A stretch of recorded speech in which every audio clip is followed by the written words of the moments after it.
نبينا المصطفى رسول الله صلى الله عليه وسلم وعلى آله وأزواجه وذرية الصحابة وأتباعه إلى حضرة جميع إخوانه من الأنبياء والمرسلين والشهداء الصالحين أولياء المقربين وعلماء العاملين والمصنفين وجميع الملائكة المقربين وخصوصا لمصنف هذا الكتاب بشأن الله لهم الفاتحة.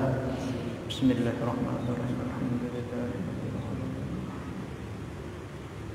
إياك نعبد وإياك نستعين الصراط المستقيم صراط الذين أنعمت عليهم.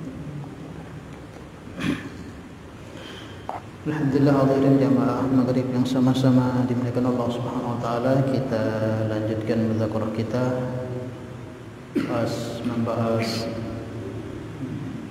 membahas tentang hukum-hukum salat. Minggu yang lalu sudah kita sedikit jelaskan bagaimana pentingnya salat dalam agama kita ini. Dan malam ini insyaallah kita mulai sedikit mengkaji yang ada di kitab ini. Kita baca dulu. Bismillahirrahmanirrahim. Kitab Ahkamus Salati wa hiya lughatan ad-du'a wa syar'an kama qala ar-Rafi'i aqwalun wa af'alun muftatahatun bitakbiri mukhtatamatun bitaslimi. Jadi dalam kitab ini disebutkan salat itu secara bahasa adalah doa. Dan secara syaraknya banyak ulama menyebutkan, tapi dinukul di sini dalam kitab ini yaitu qaulnya Imam Ar-Rafi'i, ulama kalangan mazhab Syafi'i. Dia katakan secara syarak salat itu yaitu ucapan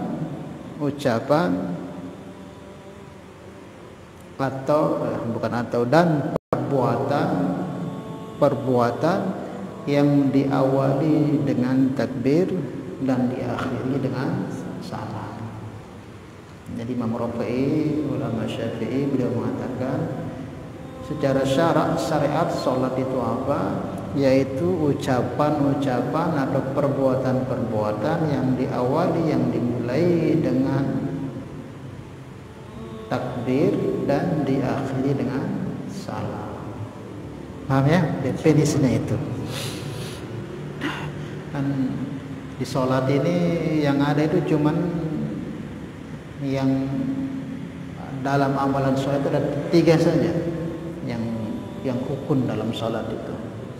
Itu ada namanya rukun qalbi, ada namanya rukun qauli dan rukun fi'li. Ada yang tahu? Insyaallah beberapa pertemuan yang akan datang kita akan bahas mengenai rukun-rukun salat. Ada 17 kalau enggak salah rukun salat. Yang pertama niat. Niat itu oleh ulama disebutkan posisinya di rukun qalbi. Di hati dia. Di hati itu amalan hati. Kapan? Ketika kita takbir itu niat. Adapun usolli, kita katakan usolli itu bukan niat itu pelapatan niat. Pokte semakin mantap. Pokte semakin mantap. Kapan dipasang niat? Pas kita Allah langsung niat hati. Aku sholat apa kayak gitu. Allah Akbar. Bukan usolli itu belum. Usolli itu kan kita baca ketika belum takbir. Ketika mustakbir itu kan usolli fardhu zuhri Allah. Itu untuk mengingatkan. Kadang kita kalau enggak lafadzkan itu kadang lupa. Padahal zuhur kita kerjakan lagu asar niat. Kadang seperti itu ya, pada tersuruh si ulama sunnah hukumnya untuk melafazkan niat. Tapi bukan itu sebenarnya niat, bukan. Itu hanya untuk mengingatkan saja. Paham ya? Nah, niat itu di hati, itu namanya rukun qalbi, pegawaian hati. Ada namanya rukun qauli, yang pegawaian ucapan. Seperti apa contohnya? Takbiratul ihram. Itu ucapan mulut yang beribadah di saat itu, yang mengucapkan termasuk baca surat Al-Fatihah itu. Nah, kemudian apa juga? Baca tahiyat itu. Apa juga? Baca selawat. Kemudian juga apa? Tasbih itu tidak termasuk. Ada 5. Takbiratul ihram, baca Fatihah, baca tahiyat, baca selawat sama salam. Nah, 5 ini rukun qauli. Namanya rukun qauli itu harus diucapkan, nggak bisa di hati. Sudah datang sembahyang tanpa ada diucapkan nggak sah. Takbir yang pertama itu harus diucapkan, dia rukun qauli. Namanya qauli itu harus talaffuz, harus diucapkan. Allahu Akbar. Baru sah. Ini takbir yang pertama, ini takbir yang pertama. Tapi kalau sudah datang, berarti sudah jadikan rukun qauli itu di rukun qalbi jadinya. Bukan di qalbi itu, tapi diucapkan. Karena ada sebagian orang kan datang tidak ada suara takbirnya, ini tidak sah sembahyangnya. Harus dia ucapkan, karena itu rukun qauli, ucapan. Padahal dengan Allahu Akbar, baca Fatihah di dalam hati, di ucapan, itu juga nggak sah. Sama juga baca tahiyat, kalau tidak diucapkan. Maka namanya rukun qauli itu harus ditalafuzkan, yang cukup mendengar telinga kita saja. Paham ya? Ada juga orang kelebihan kadang. Ya dari makmum lagu baca Fatihah itu keras sampai paling pojok kedengaran. Ada nggak dengan seperti itu? Bismillah para imam. Itu pun kelebihan. Walaupun itu rukun qauli, tapi jangan terlalu besar. Kapan dibesarkan? Tatkala seseorang jadi imam, itu pun di Fatihah saja. Kalau jadi imam kan, kalau di salat maghrib, isya subuh itu dijaharkan. Tapi kalau kita salat sendiri atau jadi makmum, yang rukun-rukun qauli itu cukup didengar oleh telinga kita. Jadi jangan sampai tidak diucapkan atau diucapkan tetapi sampai kedengaran oleh orang lainnya, nggak boleh seperti itu. Paham ya? Kemudian yang terakhir itu rukun fi'li, perbuatan. Apa itu? Berdiri betul, ruku, sujud. Nah, itu semua nanti akan dibahas. Paham ya? Jadi intinya isi sholat itu apa? Ya amalan-amalan yang diantara rukun qauli, rukun fi'li, dan rukun qalbi. Ini harus ya kita tahu. Kemudian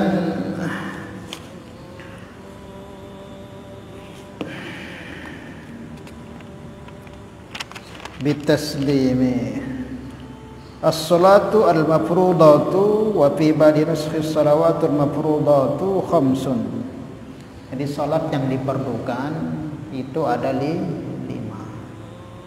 yang sama-sama sudah masyhur, maklum, kita ketahui, yaitu mulai zuhur, asar, maghrib, isya, subuhnya 5 waktu. Ini yang diperlukan, yang diwajibkan untuk kita kerjakan setiap harinya. Nah, kapan disyariatkan sholat 5 waktu itu? Nah, disyariatkannya yaitu wa furidat as-salatu lailatul isra' qabla al-hijrah bisanatin.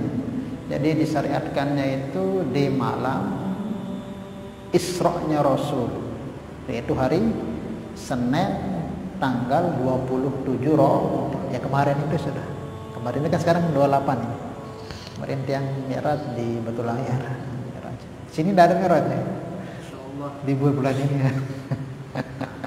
Siap, insyaallah. Karing dojo loh di Rojab. Insyaallah terakhir. Oh, masya Allah. Kira sudah pada lupa. Ya, disyariatkannya sholat 5 waktu itu di malam Isra-nya Nabi, yaitu tanggal 27 Rajab hari Senin. Di sini disebutkan sarahnya wa furidat as-salatu lailatul isra' qabla al-hijrah bisanah.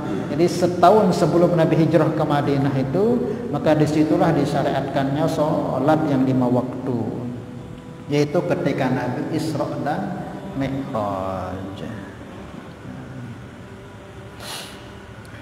Jadi ya seperti yang sering kita dengar di penjelasan para ulama, terutama yang dikupas dalam Isra dan Mi'raj, itu memang sholat ini hadiah untuk Nabi dan untuk kita juga,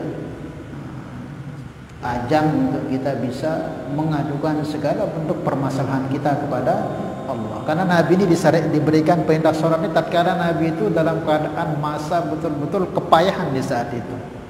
Kan ketika turun perintah kepada Nabi untuk dakwah secara terang-terangan, fasda' bima tu'mar wa 'arid 'anil musyrikin atau jahilin.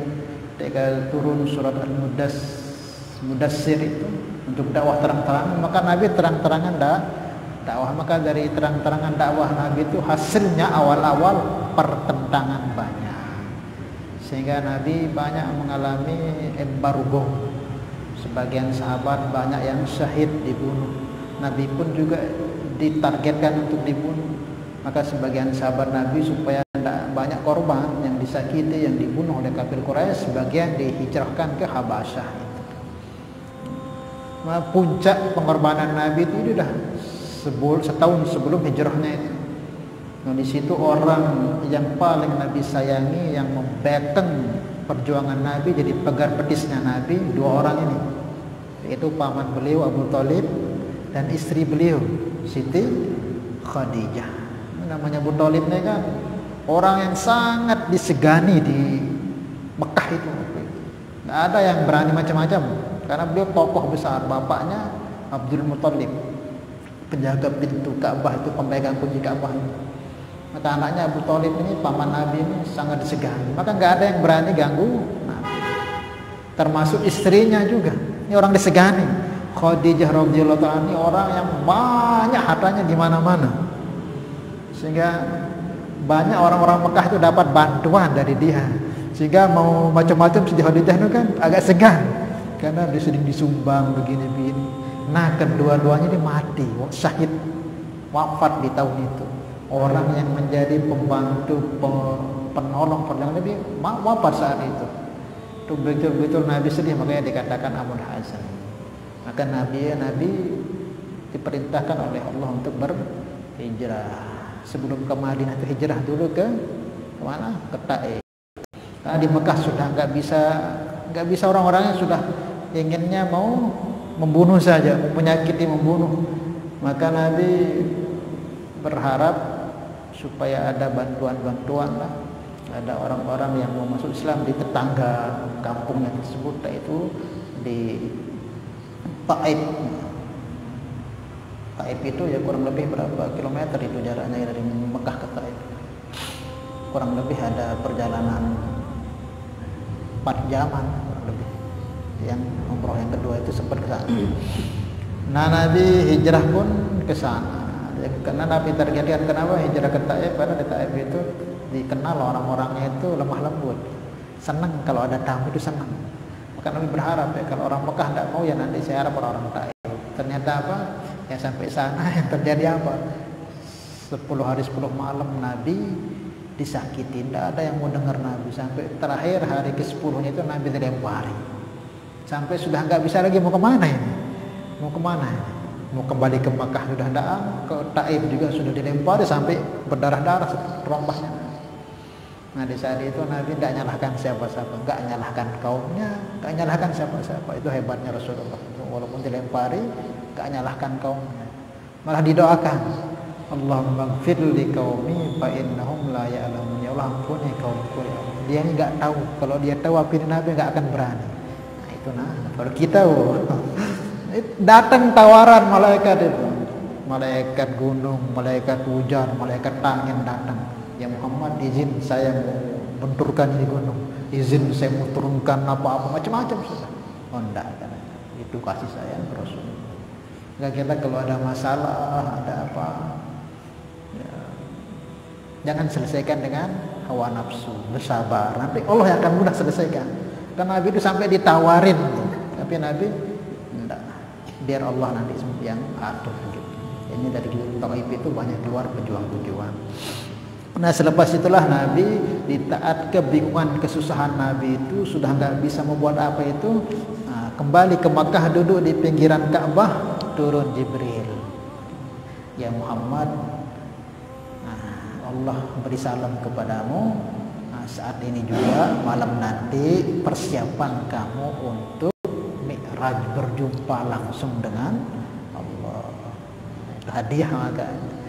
Yang tujuannya apa? Mi'raj itu untuk diberi perintah sholat inilah. Nah, Maka diturunkan perintah sholat itu yaitu malam Isra Mi'raj Nabi tanggal 27 Rajab hari Senin.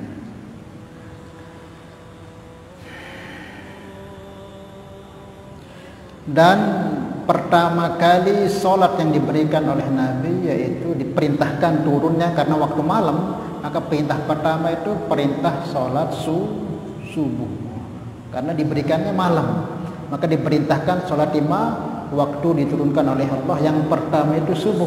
Cuman ketika Nabi sampai ke langit dunia, sampai ke dunia, sampai ke Mekah, beliau tidak mengerjakan sholat subuh. Jadi sebelum subuh itu Nabi sudah di tempat tidurnya, saking cepatnya itu.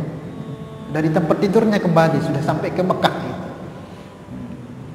Tetapi Nabi tidak mengerjakan sholat subuh.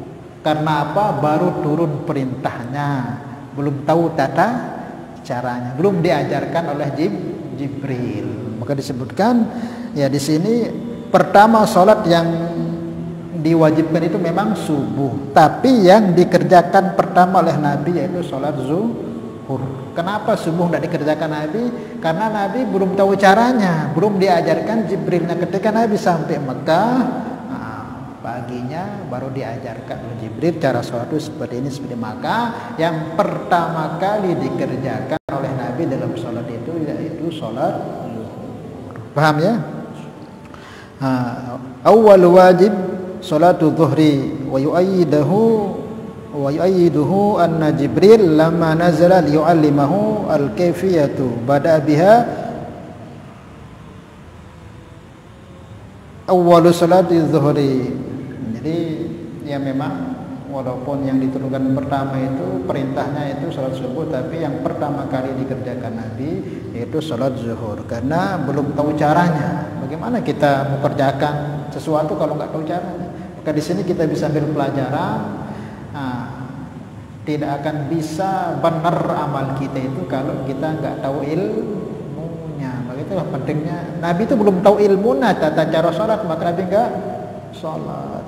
Maka kalau kita buat amal apa saja kok nggak dibarengi dengan ilmu, itu nggak akan diterima. Kullu amalin bighairi ilmin, setiap amal-amal yang didasari dengan tanpa ilmu, amalu mardudatun la tuqbalu, ditolak, nggak akan diterima. Kemudian jadi ketika Nabi Isra dan Mi'raj itu yang pertama kali turun perintahnya itu sholatnya bukan 5 waktu tapi 50 waktu. Wa khabara faradallahu alayya wa ala ummati 50 salatan. Telah diperdukan pertama kali diperdukan ketika aku berjumpa dengan Allah itu atasku dan atas umatku yaitu sholat 50 waktu. Falam azal uraji'ahu was'aluhu at-takhfifa hatta ja'ala khamsan. Aku terus meminta supaya diperingan sehingga dijadikan 5 waktu. Aslinya itu 50 waktu. Walaupun waktunya dikerjakan 5 waktu. Paham maksudnya ya? Zuhur 10 rakaat, Asar 10 rakaat, Isya 10 rakaat, Subuh 10 rakaat. Jadi di total berapa jadinya? Berapa jadinya? 50. Senang Nabi ini, senang. Tapi turun sampai ke langit yang atas ke-7. Ditanya sama Nabi Musa, apa yang kamu dapatkan wahai Muhammad? Diperintahkan, alhamdulillah Allah beri untukku dan umatku sholat 50 waktu. Oh, jangan minta lagi keringanan, karena nabi-nabi dahulu itu sholatnya cuma 1 waktu. Nabi-nabi dahulu sini disebutkan Nabi Adam itu sholatnya 1 waktu yaitu sholat zuhur. Jadi zuhur tok sholatnya Nabi Adam itu. Nabi Adam sholatnya 1 waktu tok. Subuh Nabi Adam sholatnya subuh tok. Kemudian Nabi Daud zuhur tok. Kemudian Nabi Sulaiman asar tok. Kemudian Nabi Yakub maghrib tok. Dan juga Nabi Musa dan Nabi Yunus isya tok. Itu ya. Nabi Daud memang 1 waktu tok diberikan.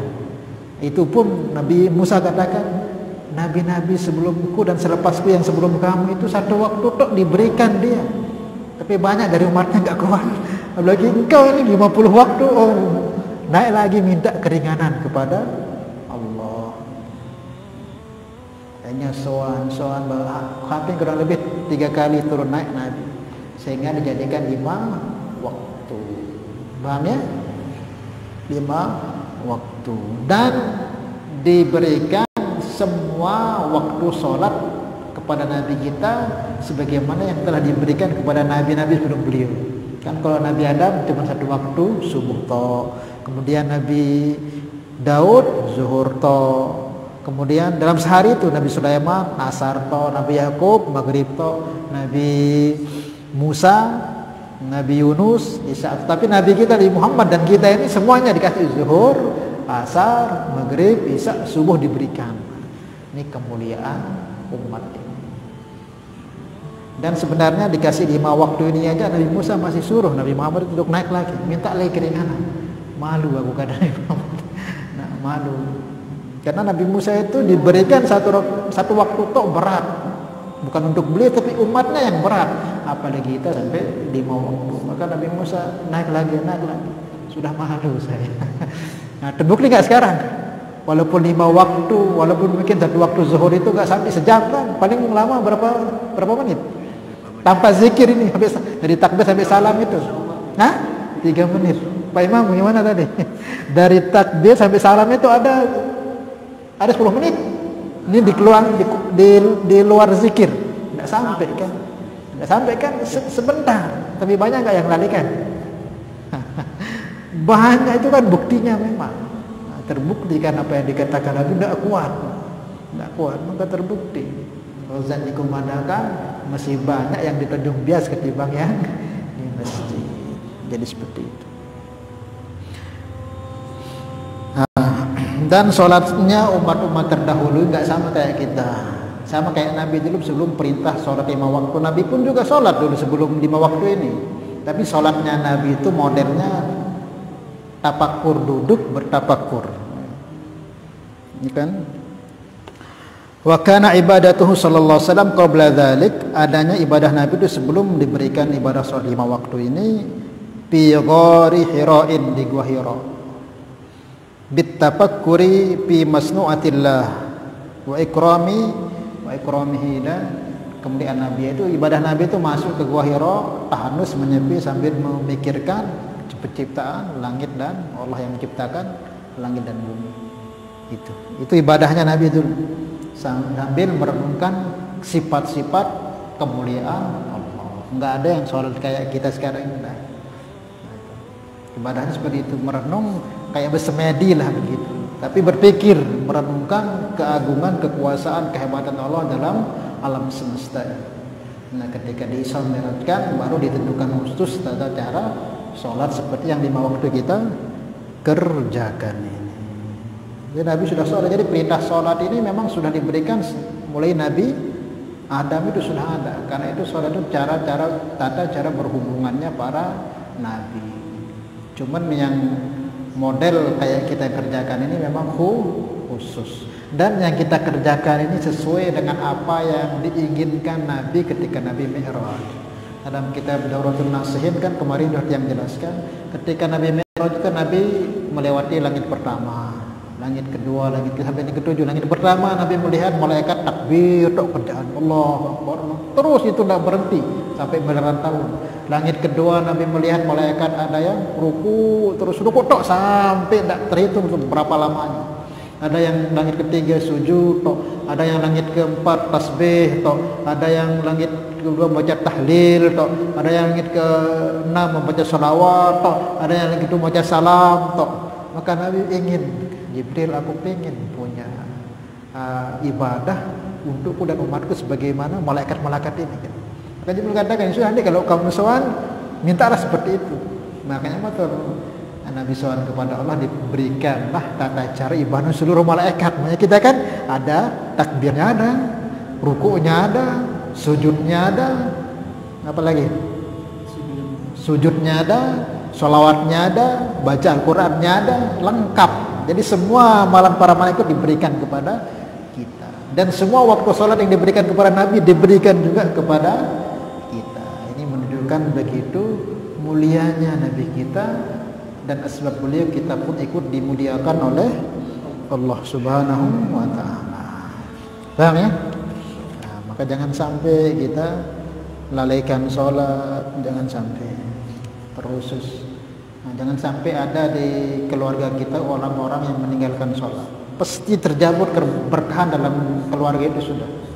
Entah itu kalau jangan sampai ada di keluarga kita anak atau istri kita atau cucu kita di rumah itu, atau siapapun, atau pembantu mungkin dari sampai meninggalkan sholat. Kalau sampai ada, dia berkah. Tidak ada keberkahan di satu rumah jika ada salah satu dari ahlinya itu orang yang meninggalkan sholat. Terberkah, cabut keberkahan. Jangan sampai di dalam rumah, dalam satu kampung ini, namanya satu kampung ini kan luas. 4, nanti yang jelasan. Dalam satu kampung namanya, dalam satu tetangga namanya tetangga ini 40 ke sana, 40 ke sana, 40 sana, 40 ke sana, itu namanya tetangga. Satu wajah tidak mengerjakan sholat itu, satu waktu tuh misal zuhur itu cabut keberkahan dari kampung itu. Nah, maka apalagi sampai ada keluarga kita yang tidak sholat. Perhatikan betul-betul, jangan sampai ada keluarga kita yang kamu boleh nakal ya, tapi jangan nakal lah. Boleh kamu buat apa-apa, tapi dedek sampai tinggalkan sembahyang. Ya istilahnya lah gitu. Dedek sampai. Kalau sholat kamu tinggalkan, ini yang bikin malapetaka datang di rumah kita, tidak ketenangan. Maka jangan sampai. Walaupun kerja apapun anak-anak kita ingatkan dedek sampai sholat, jangan sampai lalaikan sembahyang. Salah ya? Karena apa? Hukum bagi orang meninggalkan sholat ini kalau dalam hukum Islam itu berat. Nah, kalau sekarang jauh lagi lebih berat. Dalam Islam ini mazhab kita Syafi'i, Maliki, sama Hanafi, kalau ada orang yang meninggalkan sholat, diingatkan dulu sembahyang. Kok ada namanya tetap doang? Mazhab kita Syafi'i, Maliki, sama Hanafi boleh dipenggal lehernya. Boleh dipancung. Nenek nempok tepalang bolong doang boleh. Tapi ingetan dulu sembahyang. Tidak milih sembahyang. Betul kali diingetan secara hukum mazhab kita itu boleh dipenggal lehernya. Tapi nanti kalau dipenggal dikubur di kuburan orang Islam karena dia masih muslim, cuma dosa besar deh. Tapi kalau mazhab Hambali, kalau disuruh sholat tetap aja nggak mau. Entah alasan mungkin malas atau memang dia mungkin tetap nggak mau sholat, dipenggal lehernya dan jangan dikuburkan di kuburan orang Islam, karena dia murtad itu. Murtad itu mazhab Hambali. Ini berat sekali. Tapi namanya Hanafi, Maliki, Hambali, Syafi'i tetap sama-sama berat kan yang penggal leher soalnya. Cuman bedanya kalau Syafi'i kita punya mazhab sama Maliki, Hambali, kalau jadi penggal dikubur di kuburannya umat Islam karena beliau masih menganggap dia ini muslim. Tapi Imam Ahmad enggak. Karena Nabi sabdakan pembeda antara seorang muslim dengan kekufuran meninggalkan sholat. Kalau dia meninggalkan sholat diingatkan penggal lehernya, teteh disegari jasad. Ini kubur di kuburan dengan Islam. Saking Islam itu sebenarnya bukan kejam, bukan. Supaya apa? Supaya kita ini bahagia hidup kita di dunia dan di akhirat. Karena sholat itu perintah Allah yang paling tinggi akan banyak mendatangkan kebaikan-kebaikan. Bukan kejam, Islam itu bukan. Kalau keluarga kita ini jaga sholat kehidupan akan berkah. Maka kita jadi bos-bos sebagai pegawai. Jangan cer-ceran doang pegawai ini untuk pegawaian sampai ini perhatikan sembahyang. Sida pertama kali akan dituntut jemaah. Ngajak makanya ya diingatkan saja ya. Memang kan keadaan orang lain-lain. Ini kalau kita jadi bos itu luangkan misalkan kasih pegawai kita itu waktu untuk sholat. Jangan sampai tidak ada waktu untuk sholat. Nanti kita punya kerjaan itu tidak akan berkah. Tapi dia Ustaz yang gak mau anak buah saya ini, itu lain lagi.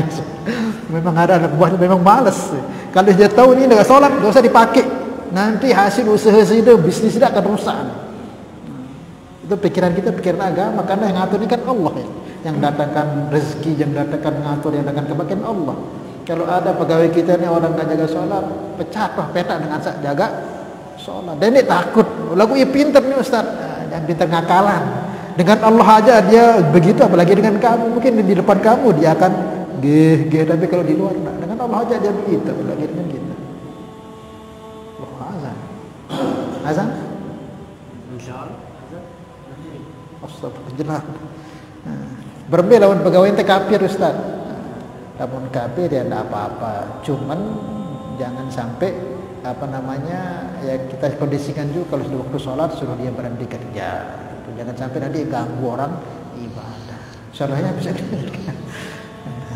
Allah a'lam bishawab. Semoga Allah jadikan ahli keluarga kita orang-orang yang menjaga sholat. Al-Hadhihi al-Fatihah.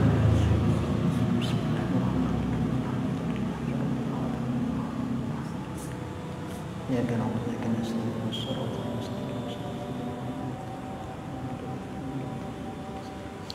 Salatullah salamullah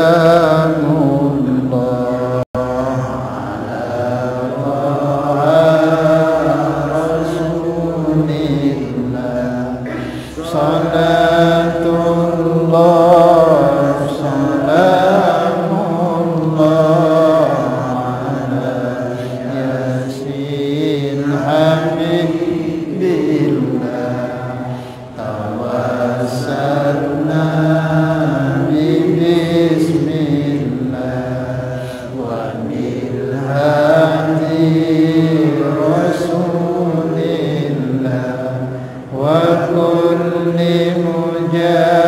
mujahidin lillah